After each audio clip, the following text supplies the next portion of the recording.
Indian economy को चलाने के लिए प्राइवेट सेक्टर कैपिटल एक्सपेंडिचर बहुत ज़रूरी है और इसके ग्रीन शॉट्स आज विजिबल होना शुरू हो चुकी है इंडियन इकोनॉमी में।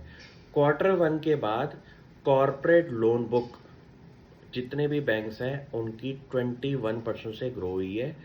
इसका एक ही सिंपल आंसर है कि इंडिया के अंदर केपेक्स का रिवाइवल शुरू हो चुका है।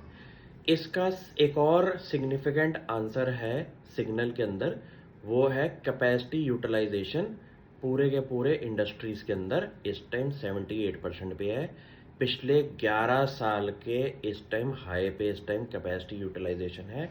ये एक ऐसा सिग्नल होता है कि यहाँ पे जितनी भी कंपनीज हैं अपना अब कैपिटल एक्सपेंडिचर करेंगी कैपेसिटी एक्सपेंशन के अंदर।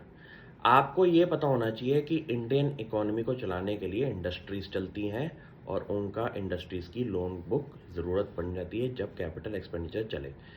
ये एक ऐसा सिग्नल होता है जब आपको समझ में आ जाता है कि इंडिया का ग्रोथ इंजन बहुत तेज़ी से चलने वाला है, क्योंकि ये कंपनियां अब कैपिटल एक्सपेंडिचर कर रही हैं और इनको फंडिंग की रिक्वायरमेंट है, क्योंकि इनको पीछे से डिमांड दिखाई दे रही है, क्योंकि कैपेसिटी यूटिलाइजेशन एट फैक्ट्रीज भी इस टाइम 11 ईयर के हाई पे है। ये सिग्नल्स पे पढ़ना शुरू कर दो और समझ आ जाएगा कि कहाँ पैसा बन रहा है इंडिया के अंदर, और इन कंपनीज की ग्रोथ के मोमेंटम को भी पकड़ना शुरू कर दो। इंडिया इकोनॉमी अगर 7-8% से ग्रो हो रही है, उस नंबर को इंक्रीज करने के लिए इंडियन इकोनॉमी के कोर सेक्टर्स का बढ़ना बहुत ज़रूरी है, जो कि आपको विजिबल शॉट्स अब दिखाई देना शुरू हो चुके हैं।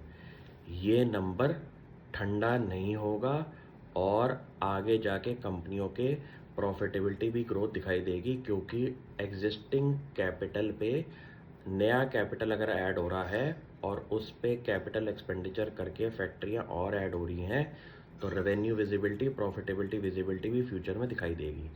ये चीज़ों पे फोकस करो और कभी भी टेंशन आए तो सबसे पहले ये चीज़ों पे आप वर्किंग करो कि कौन सी कंपनी अपने बिजनेस को बढ़ाने का काम कर रही है। Thank you.